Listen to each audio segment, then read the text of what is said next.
Greetings, friends. Tank here, and just wanted to take some time and talk about the Iwo Jima flag raisings.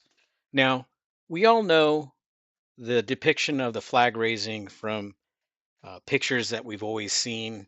For instance, this picture here of the Iwo Jima War Memorial, which was sculpted after the picture that Joe Rosenthal took on February 23rd, 1945. We do know more now about who the flag raisers were. There was initial confusion regarding who they were originally, but not a lot of people know about the first flag raising.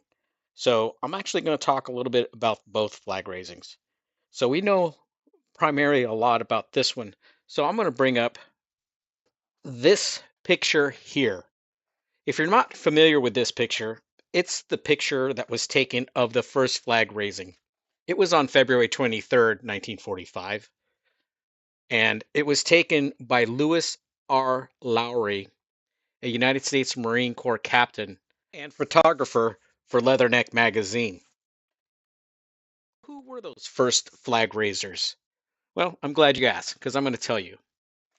First Lieutenant Harold G. Schreier, Sergeant Ernest I. Thomas, Sergeant Henry O. Hanson, Jr., Corporal Charles W. Lindbergh, Pharmacist Mate Second Class John H. Bradley, Private Philip L. Ward. Now, I'm going to tell you what happened to these flag raisers. First Lieutenant Harold G. Schreier, well, he retired from the Marine Corps as a lieutenant colonel in 1957.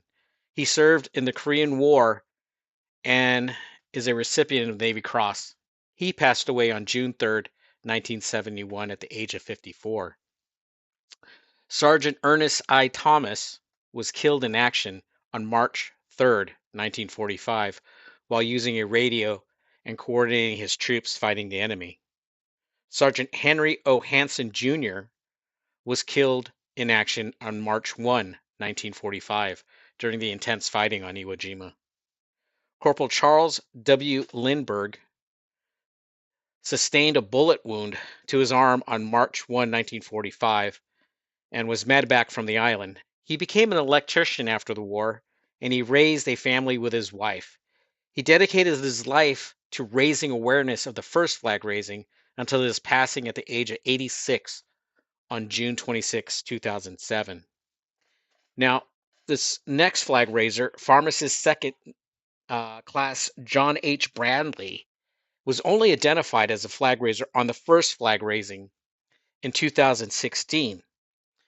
He was initially identified as a flag raiser on the second flag raising.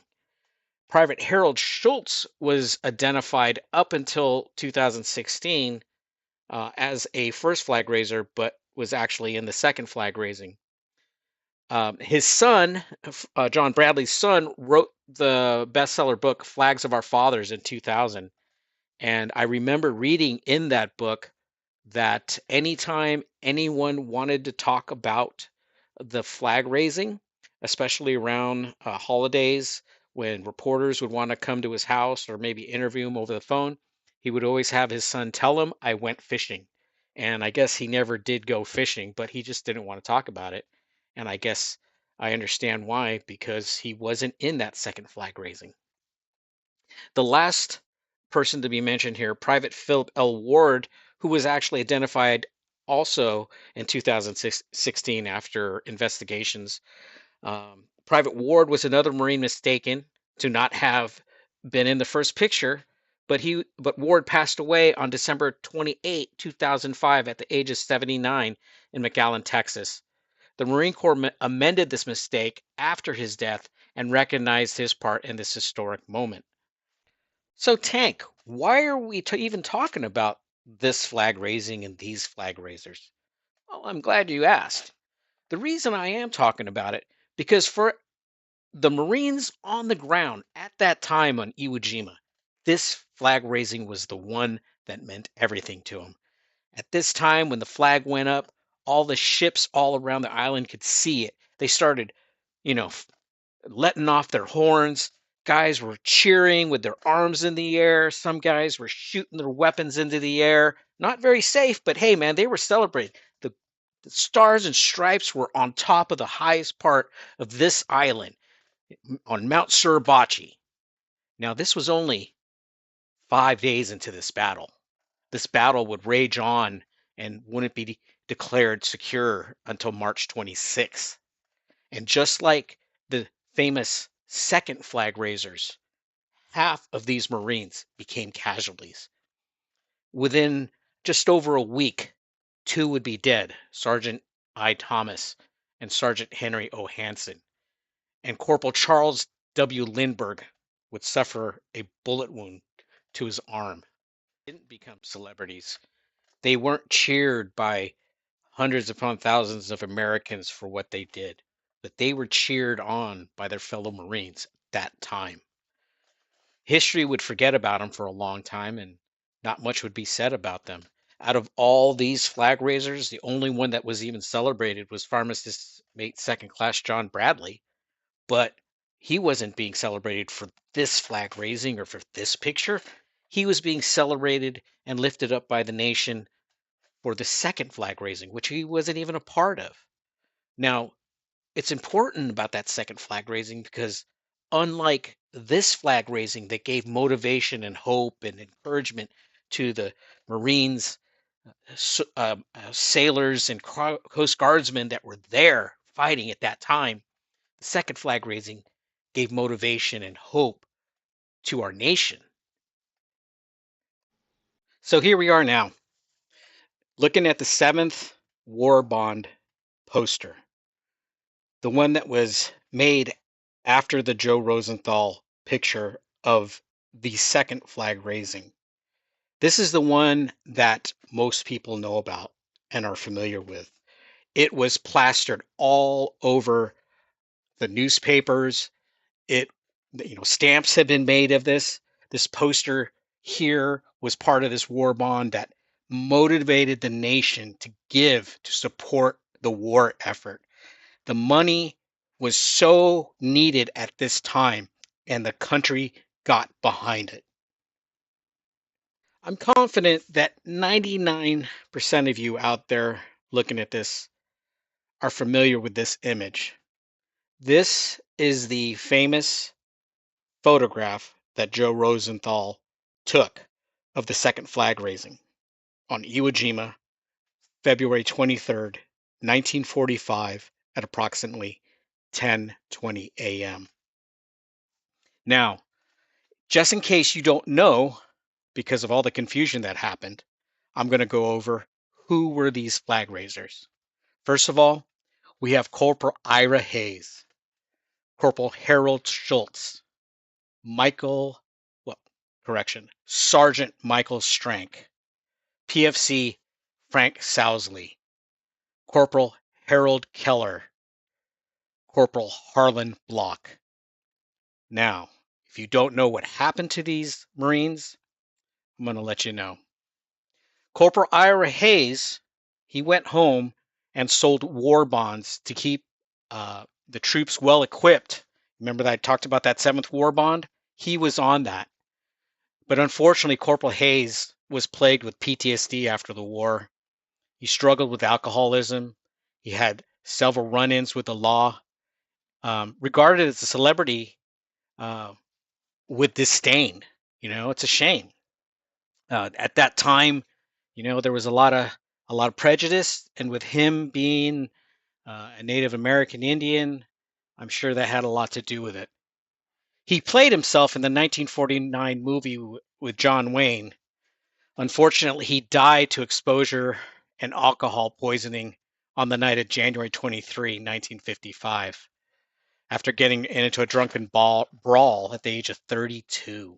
He died at age 32. You know, he was originally a paratrooper. He was proud to to be a paratrooper. There was very few of those in the Marine Corps. Now, granted, by the time Iwo Jima had come around, the paratroop battalions were disbanded, but he was proud of what he did, as he should be. Now, Corporal Harold Schultz, he wasn't identified as a second flag raiser until June 2016.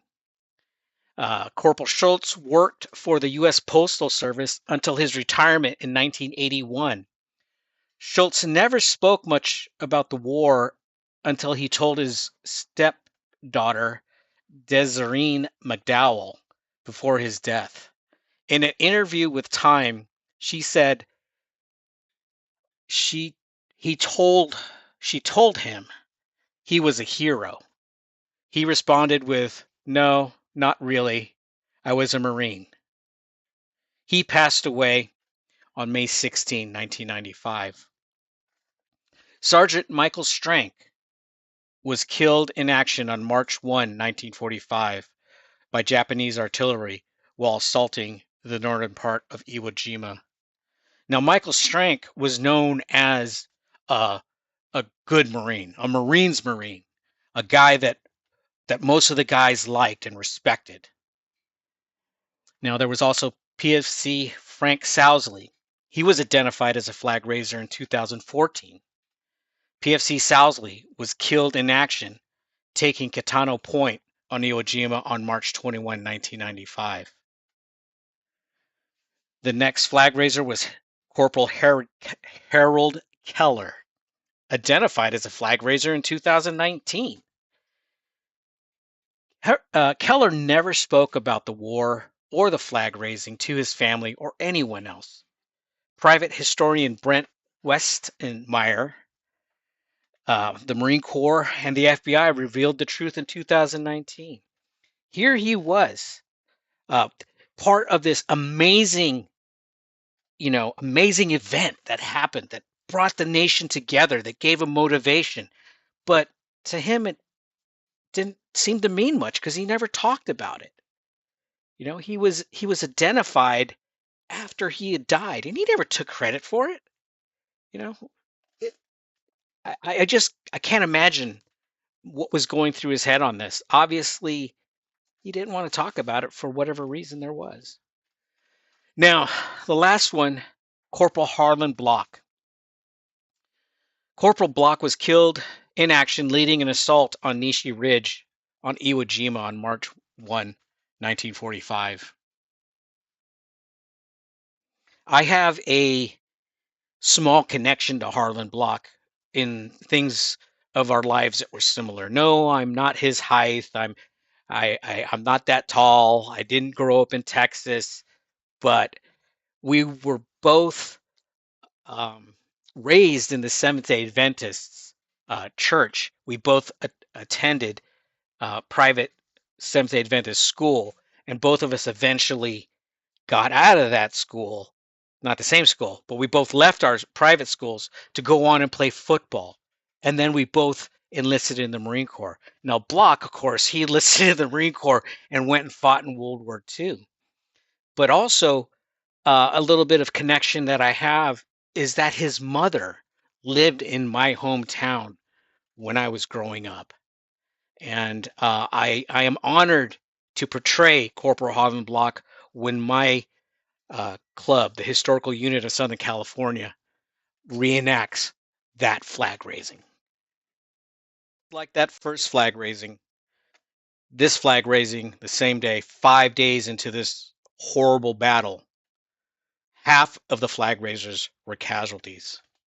Strank, Sousley, and Block would be killed in action just a little over a week after this image of the flag raising was photographed by Joe Rosenthal. Few questions to you. Do you think the second flag raising was staged, as a lot of people claim? Me? I don't think so. As the story goes, the first flag was smaller, even though it was seen all around. There's different takes on it where some general wanted the flag, and so this other guy's like, hell, I'm not gonna, let some dude take this flag from our unit, change it with another one. He could have that one. Or the flag was too small and they put up a bigger one.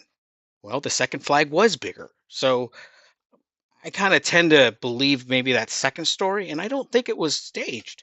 Joe Rosenthal wasn't up on the mountain when the first flag raising was taking place. He was there for the second, though. So it just, the universe aligned and the perfect photograph was taken. Now, another question. Which one was more important, the first or the second? What do you think? To me, I think they're both equally important. Why? The first flag raising. That was the one for the guys there. That motivated the Marines, the sailors, and the Coast Guardsmen. They saw that 5 days into this battle, Old Glories on top of Mount Suribachi, the highest part of Iwo Jima. And I think that those guys knew, hey, we're going to take this island. We're going to win. That's what I like to think. Now, in the second flag raising, as the story goes, not all the guys didn't even know about it. They didn't even realize it. They were too busy. They were the fighting was still going on. This photograph is taken of this iconic image that has brought so much emotion to so many people that have seen it.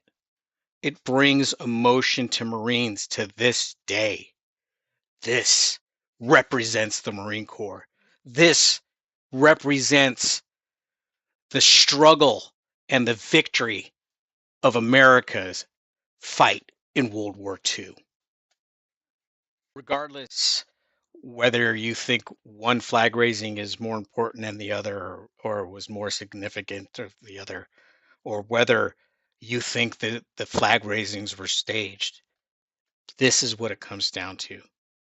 12 men put their name on the dotted line to serve and protect this country from its enemies, and 5 paid the ultimate price and gave their lives. We need to honor and remember all 12 of these men, and especially honor those 5 that didn't make it home. Thank you for listening to this. I hope you got some insight on some things that you may have not known, or just a refresher on it. Thank you so much. God bless America.